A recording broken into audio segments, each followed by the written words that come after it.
Hello and नमस्कार, मैं हूं तनसुख पालीवाल। लिंकिंग लॉस के इस प्लेटफॉर्म के जरिए आज मैं आपको यह बताना चाहता हूं कि जब आप कभी ज्ञापन देना चाहते हैं किसी भी एमएलए को या आपके बार एसोसिएशन के प्रेसिडेंट को या बार एसोसिएशन के सेक्रेटरी को, बार स्टेट काउंसिल के सेक्रेटरी, चेयरमैन वगैरह को, तो आपको किस तरीके से फॉर्मेट इस्तेमाल करना है। अभी आप सब लोग जानते हो हाल ही के अंदर मध्य प्रदेश के मामले को लेकर जो है क्या हो रखा है, मामला बिगड़ा हुआ है।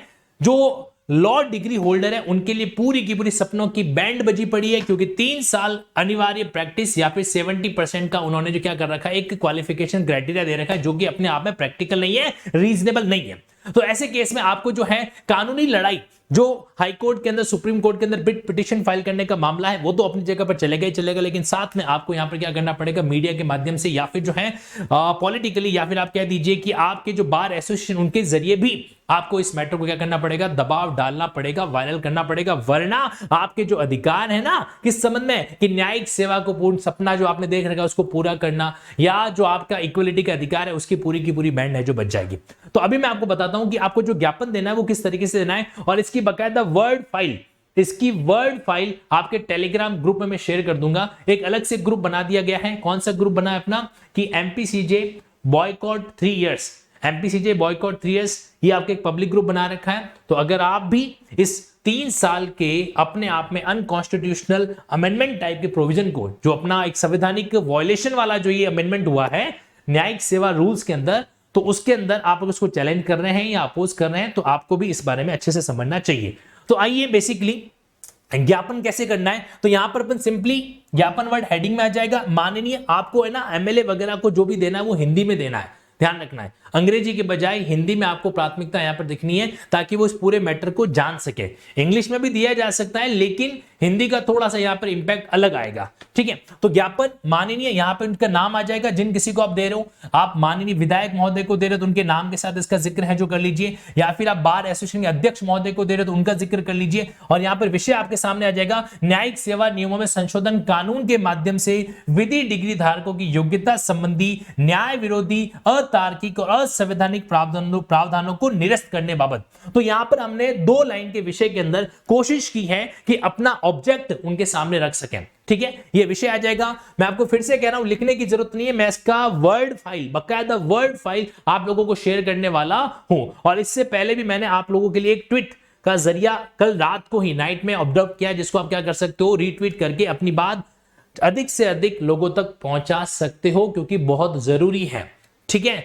जंगल में नाचा मोर किसी ने नहीं देखा, और हाईवे पर अंधेरे में किनारे पे सड़क पे हुई दुर्घटना किसी ने नहीं देखी। तो आपको रिलीफ देगा कौन और कैसे, ठीक है। तो आइए समझिए संदर्भ, यहां पे संदर्भ आपको रेफरेंस लिखना है। मैंने यहां पर रेफरेंस दिया है उस गजट नोटिफिकेशन के उस पार्ट का जिसका जिक्र यहां पे कर रखा है। तो दिनांक 23 जून को, और गजट नोटिफिकेशन संख्या कौन सी है, 3106-21B12023, ठीक है। और जिसको इस आवेदन में आगे क्या कहा गया है, विवादित संशोधन है जो कहा गया है। मतलब आगे जो भी मैं ज्ञापन में बात करूंगा ना, जहां पर विवादित संशोधन शब्द आ रहा है, इसका मतलब हम बात कर रहे हैं इस गजट नोटिफिकेशन के संबंध में, जिसने जुडिशियल सर्विस रूल्स में क्या कर रखा है, अमेंडमेंट है जो कर रखा है। अब इसमें देखिए अंदर का विषय के अंदर का मेन मैटर क्या है, कि उक्त संदर्भित विषय और हजारों विधि डिग्रीधारी और विधि की पढ़ाई करने वाले छात्र छात्राओं के हितों से जुड़े अत्यावश्यक मुद्दे पर आपका ध्यान निम्न बिंदुओं की ओर निवेदित है, ठीक है। तो यहां पर कौन कौन सी बिंदु, इनको बकायदा पॉइंट वाइज मेंशन किया है मैंने।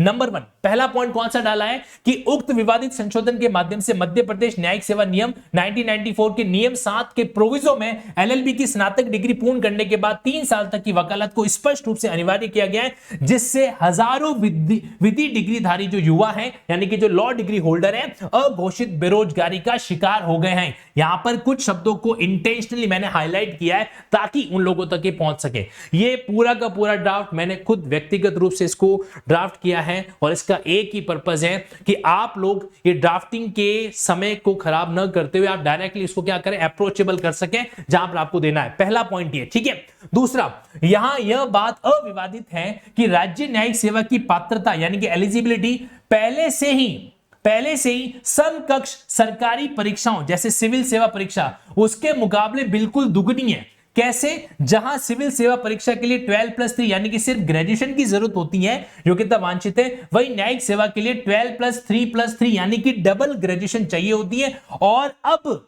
इसमें 3 साल की वकालत और जोड़ी जा रही है, जो कि हमारे जीवन निर्वाह और लोक सेवा संबंधी मौलिक अधिकारों का हनन है। ये हमने दूसरी बात एक तर्क के साथ में यहां पर क्या की स्पष्ट है चुकी है, ताकि पढ़ने वाले को यह समझ में आए कि ऑलरेडी पहले से क्या हो रहा है, पक्षपात हो रहा था और अब इस पक्षपात को और बढ़ाया जा रहा है ना। दूसरा पॉइंट यह है कि विवादित संशोधन में 3 साल की अनिवार्य वकालत के विकल्प में एलएलबी को प्रथम प्रयास में 70% अंकों के साथ पास करने का अतार्किक और अयुक्ति संगत प्रावधान दे रखा है। इलॉजिकल और अनरीजनेबल प्रोविजन है जो वहां पे दे रखा है। भारत में सामान्यतः किसी भी विधि यूनिवर्सिटी में विधि स्नातक के औसत अंक कितने होते हैं, 60 से 65% से ज्यादा नहीं रहते। और दूसरा यह कि जिन छात्र छात्राओं की एलएलबी इस विवादित नोटिफिकेशन के तारीख से पहले हो रखी है, उनके लिए तो एक तरह से यह विवादित प्रावधान भूतलक्षी यानी कि बैक डेट से लागू हो गया है, जो कि संवैधानिक दृष्टिकोण से विधि संगत नहीं है। भाई जिनकी एलएलबी पूरी हो रखी है, तो वो लोग जब एलएलबी कर रहे थे उनको पता था कि भविष्य में 2023 में एक ऐसा अमेंडमेंट आएगा जो कहेगा कि 70% चाहिएंगे, नहीं था ना। तो अब आप उसको कैसे कर सकते हो, आप उसको रेट्रोस्पेक्टिव प्रभाव कैसे दे सकते हो, इस बात को भी यहां पर मैंने मेंशन है जो करवाया है, ठीक है। अच्छा, उसके बाद हालांकि इस विवादित संशोधन का प्रयोजन कहीं पर भी अभिलेखित, अब ध्यान से सुनना, यह तीसरा पॉइंट बहुत ही आपको लॉजिकली समझना है कि इस विवादित संशोधन का प्रयोजन कहीं पर भी अभिलेखित नहीं किया गया। मतलब इसका जो ऑब्जेक्ट है ना, वो कहीं पर नहीं दिखाया। इन्होंने संशोधन कर दिया, बट संशोधन के पीछे का मेन ऑब्जेक्ट क्या था, ये अमेंडमेंट क्यों किया गया, ये कहीं पर भी इन्होंने ऑन रिकॉर्ड, ध्यान से सुनना, ऑन रिकॉर्ड कहीं पर नहीं बता रखा है। आप इसको हिंदी में साथ में और लिख सकते हैं, ऑब्जेक्ट या इसका पर्पस, ये भी आप ब्रैकेट में हिंदी में मेंशन कर सकते हैं, ठीक है। नहीं किया गया है, किंतु इस विवादित संशोधन का आधार संभावित रूप से एक तुष्ट और हीन भावना है, जो कि किसी आज दिनांक तक, ध्यान रखना यहां पर एक बात, एक ऐसी हीन भावना, एक ऐसी तुष्ट भावना इस अमेंडमेंट को लाने के पीछे है, और वो की क्या है, जो कि आज दिनांक तक सर्वोच्च न्यायालय के किसी भी निर्णय या किसी भी अन्य विधि संगत तरीके से साबित नहीं हुई है, आज तक साबित नहीं हुई है। और वो संकीर्ण भावना पता है क्या है, वो संकीर्ण भावना है यहां पर आपके मानसिकता यह है कि आजकल कुछ विधि डिग्री धारक जो कि न्यायिक सेवा में सेवारत हैं, उनमें न्यायिक कार्रवाई संबंधी परिपक्वता यानी कि मैच्योरिटी की कमी है। ये है वो संकीर्ण भावना, ठीक है। ये क्या है, वो संकीर्ण भावना है ना। आप एक आंख से सभी को देख रहे हो, मतलब अगर कोई 2-3 एक्सेप्शन कहीं पर ऐसे आ गए तो आपने क्या कर दिया, एक मानसिकता मान ली कि सारे के सारे जुडिशियल ऑफिसर इमैच्योर है, परिपक्व है, उनमें गुण नहीं है, अवगुण भरे पड़े। ये संकीर्ण मानसिकता है। इस अमेंडमेंट को लाने के पीछे कहीं कहीं ये संभावित कारण है, जिसको मैंने यहां पर क्या किया, जिक्र है जो किया। उसके बाद में केवल इस तुच्छ मानसिकता के संभावित आधार पर, और यह बात कहीं पर साबित भी नहीं हुई है, मैं आपको बता रहा हूं, कोई सुप्रीम कोर्ट का ऐसा निर्णय आज तक आपको देखने को नहीं मिलेगा जो यह कह रहा है कि ये नए जो जुडिशियल ऑफिसर बन रहे हैं, जो यंग जुडिशियल ऑफिसर बन रहे हैं, ये इमेच्योर है। कहीं पर भी यह बात ऑन रिकॉर्ड नहीं है, और ना ही किसी कानून में ये ऑन रिकॉर्ड है। तो इसको मैं तुच्छ मानसिकता ही कहूंगा, क्योंकि आप 2-4 जुडिशियल ऑफिसर के आधार पर सभी को एक तरीके से तोल रहे हो। एक बाप के 4 बेटे हैं और एक बेटा अगर नालायक निकल जाता है, तो इसका मतलब ये नहीं है कि वो बाप दुनिया भर में जाके फिरता हुआ ये कहेगा कि मेरे चारों बेटे नालायक हैं। ऐसा नहीं होता है वहां पर। यहां पर इन्होंने इसी मानसिकता का प्रमाण कहेंगे दिया। ये बात हमको ज्ञापन में कहनी है। देखो आपके मन की पीड़ा सामने वाला कैसे समझेगा, जब आप जाहिर करोगे, अभिव्यक्त करोगे, इसी का तरीका है ज्ञापन। अच्छा, आगे बढ़ते हैं। यहां पर इसमें मैंने चौथा क्लॉज एक और डाला है। चौथा पॉइंट क्या है, एक युवा अपने जीवन में औसतन 18 साल में सीनियर सेकेंडरी एग्जाम, फिर 21 साल में स्नातक यानी कि ग्रेजुएशन, फिर 24 साल में विधि स्नातक यानी कि आपके लॉ ग्रेजुएशन की प्रोफेशनल डिग्री हासिल करता है, और उसके बाद में वो न्यायिक सेवा प्रवेश स्तर की परीक्षा के लिए योग्य नहीं है। मतलब उसके बाद भी आप क्या कह रहे हो कि वो उसके लिए योग्य नहीं है। ऐसा फरमान जारी कर जीवन निर्वाह और सम्माननीय पद की चाह रख तैयारी करने वाले युवा के सपनों को समाप्त किया जा रहा है। अगर युवा को न्यायिक सेवा के लिए ज्यादा परिपक्व बनाना है तो विधि कॉलेज शिक्षा को मजबूत करना चाहिए, विधि शिक्षा को प्रैक्टिस ओरिएंटेड बनाना चाहिए, कॉलेज के दौरान कोर्ट विजिट का समय और बढ़ाना चाहिए। लेकिन मध्य प्रदेश सरकार ने तो शायद विधि छात्रों के न्यायिक सेवा के करियर की नसबंदी करने जैसा कानूनी संशोधन लाने का ठान रखा है, और बाकायदा अपनी जिद उन्होंने पूरी कर दी। यहां पर करियर की नसबंदी तो है और तो क्या है, क्योंकि इन कैंडिडेट्स का तो करियर हो गया चकनाचूर। अब ये बेचारे बोल नहीं पाएंगे ना, बेरोजगार कैटेगरी के अंदर, अनएम्प्लॉयड कैटेगरी के अंदर डाला जा रहा है इनको। अरे न्यायिक सेवा का सपना देखना क्या अपराध था क्या है जी? अपराध है क्या? अगर अपराध किया तो जेल में डालो ना इनको। अप्रत्यक्ष रूप से आप इनको बेरोजगार क्यों कर रहे हो? जेल में डाल दो। अपराधी है ये लोग अगर न्यायिक सेवा की सपना देख रहे हैं तो। अगर आपको लगता है कि 3 साल की वकालत करने से मैच्योरिटी आती है, तो जब ये एलएलबी कर रहे हैं उस समय करवाओ ना इनसे। उसमें आपको जो करवाना है करवाओ। 5 घंटे की जगह इनको 10 घंटे कॉलेज में बंद करके रखो। इनको 10 घंटों में से 4 घंटे कोर्ट में जाके छोड़ दो कि कोर्ट जाके आओ। वो क्यों नहीं करवा रहे? मतलब कॉलेज को तुम सुधार नहीं सकते, इसका अपनी इस कमजोरी को तुमने क्या कर दिया है? इस स्टूडेंट के ऊपर थोप दिया है कि जाओ 3 साल और बेरोजगार रहकर आओ, 3 साल और अपनी युवावस्था के खराब करो, फिर हम तुमको योग्य मानेंगे। खैर जो भी है, लेकिन हमें ये बात अपने शब्दों में देखो, हम मर्यादित बात ही कर रहे हैं, किसी की डिग्निटी को हर्ट नहीं कर रहे हैं, लेकिन अपने हक के लिए आपको यहां पर आगे आना पड़ेगा। तो ये चौथे वाली बात, ठीक है। लेकिन एमपी सरकार ने यहां पर 21 साल का युवा कलेक्टर, देखो ध्यान से समझना, इसका तर्क बता रहा हूं, 21 साल का युवा कलेक्टर बन सकता है, आईएएस की परीक्षा के लिए योग्य है, जबकि जिले में एक ही कलेक्टर होता है और एक जिले में कई सारे मजिस्ट्रेट होते हैं। एक जिले में 9 मजिस्ट्रेट, 10 मजिस्ट्रेट, 15 मजिस्ट्रेट होते हैं, लेकिन कलेक्टर एक ही होता है। तो उसकी योग्यता के लिए 21 साल का युवा मैच्योर है। लेकिन जो जिले के अंदर 10-15 मजिस्ट्रेट होते हैं, उसके लिए आप कह रहे हो कि वो योग्य नहीं है। अब आपका तर्क होगा कि वो जज होता है। अरे जज होता है तो एक काम करो ना, फिर इसकी सैलरी 4-5 गुना बढ़ा दो। अगर आपको इतना ही उसको रेस्पॉन्सिबिलिटी वाला देना है तो 4-5 गुना सैलरी बढ़ा दो। और दूसरी चीज है, जब उसका सिलेक्शन होता है तो आप 2 साल का प्रोबेशन रख रहे हो, 4 साल का प्रोबेशन रखो, 5 साल का प्रोबेशन रखो, उसको तैयार करो, ट्रेनिंग दे दो। और गलतियां तो माफ कीजिएगा जनाब, गलतियां तो हाईकोर्ट के जज से भी होती है, तभी तो सुप्रीम कोर्ट में जाके अपील के अंदर उसके मुद्दे को पलटा जाता है। तब तो नहीं कहते कि हाईकोर्ट का जज इमेच्योर था, नहीं ना, मानवीय प्रकृति है। 100 में से 5 से 10% एक्सेप्शन हर जगह पर होता है। मैं डिग्निटी को ध्यान में रखते हुए रिक्वेस्ट करना चाह रहा हूं, मेरी बात उद्देश्य किसी को आहत करना नहीं है, लेकिन थोड़ा वास्तविकता को एक बार ऑब्जर्व कीजिए। 1-2 की गलती, 2-4 की गलती पूरे के पूरे सभी पर थोपना ये न्याय नहीं है ना, ये न्याय नहीं है। अगर आपका बच्चा, आपका भाई, आपका बहन, आपका दोस्त, आपका कोई भी परिवार का सदस्य तैयारी कर रहा होता ना, तब शायद आप इस बात को समझ पाते हैं। क्योंकि कहा गया है ना कि जात लागी वो तन जाने और न जाने पीर पढ़ाई, ये वाली बात है। कहना बहुत आसान है कि 3 साल का बहुत स्वागत योग्य कदम है, ये है, लेकिन एक बार वास्तविकता को परख के देखना, आपके अंतरात्मा से पूछ के देखो आप, क्या कॉलेज की शिक्षा प्रभावी थी? अगर प्रभावी होती तो ये नौबत आती? नहीं आती। उसको सुधारा जाए, वहां पे मैंडेटरी प्रोविजन किया जाए कि हर क्लास की फैकल्टी होनी चाहिए, हर क्लास की मैंडेटरी क्लास होनी चाहिए, ऑनलाइन उसका रिकॉर्ड सबमिशन होना चाहिए, वहां पे कोई चेंज नहीं किया जाए। और ये एक तरीके से 70% वाला जो क्लॉज है ना, ये तो भ्रष्टाचार को इनडायरेक्टली प्रमोट करने का तरीका हो सकता है। क्योंकि गवर्नमेंट यूनिवर्सिटी में जनरली कौन से स्टूडेंट जाते हैं जिनका, और सीधी सी बात है, इकोनॉमिक क्राइटेरिया कमजोर होता है ना, वो अपनी फिर जो पढ़ाई वढ़ाई है वो सरकारी कॉलेज वगैरह से कंप्लीट करते हैं। सरकारी कॉलेजों में कभी भी 60%, 65% से ज्यादा मार्क्स नहीं आते ओवरऑल। फिर इस तरीके से क्या होगा, प्राइवेट कॉलेजेस को एक महाना मिलेगा। प्राइवेट यूनिवर्सिटी जो है वो कहीं न कहीं प्रत्यक्ष अप्रत्यक्ष रूप से, मैं किसी स्पेसिफिक यूनिवर्सिटी को ब्लेम नहीं कर रहा हूं, लेकिन प्रत्यक्ष अप्रत्यक्ष रूप से एक ओकेजन तैयार हो रहा है, एक अपॉर्चुनिटी तैयार हो रही है कि शायद उनसे, उनके पेरेंट्स से ही कहा जाएगा कि भाई 70% का रिकॉर्ड है तो वो अपने एग्जाम को इजी कर देंगे।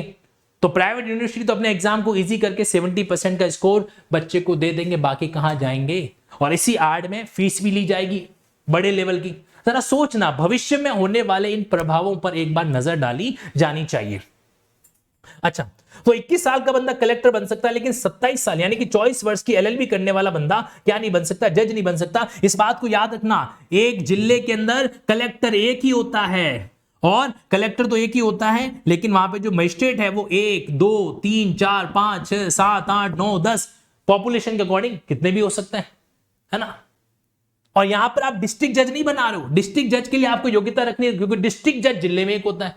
तो कलेक्टर और डिस्ट्रिक्ट जज, इन दोनों का लगभग पद जो है वो एक जैसा है, क्योंकि ये दोनों जिले में एक ही होते हैं। मजिस्ट्रेट जिले में एक नहीं होता है, कई सारे होते हैं, है ना। फिर भी आप कलेक्टर को 21 साल में मैच्योर समझ रहे हो, और लॉ डिग्री धारी को 24 साल के अंदर भी आप कह रहे हो कि वो मैच्योर नहीं है। ये कहां का न्याय है है ना। फिर भी इस बात को भी इसको एक्सेप्ट करने के बावजूद अब आप जब इसको और बढ़ा रहे हो ना, 3 साल का दंश वो ऑलरेडी झेल रहा था, अब आप और कह रहे हो कि नहीं 3 साल और तुझे जो क्या करना पड़ेगा, रोजगार से अलग रहना पड़ेगा, तो वो चीज यहां पर गलत है। और इसके बाद में 5वां जो क्लॉज यहां पर डाला गया है, जो युवा पहले 2-3 बार प्री और मेन एग्जाम के अंदर इंटरव्यू दे चुका है, उसे भी इस न्याय विरोधी कानूनी संशोधन ने ऑन रिकॉर्ड अयोग्य घोषित कर दिया है।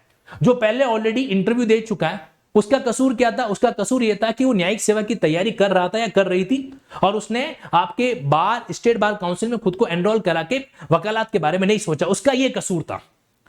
अरे हमारे संविधान का आर्टिकल 19 क्लॉज 1 और साथ में उसका सब क्लॉज जी ये कहता है कि भारत में कोई भी आप व्यवसाय करो, कोई भी प्रोफेशन करो, ये आपके ऊपर आपका मौलिक अधिकार है।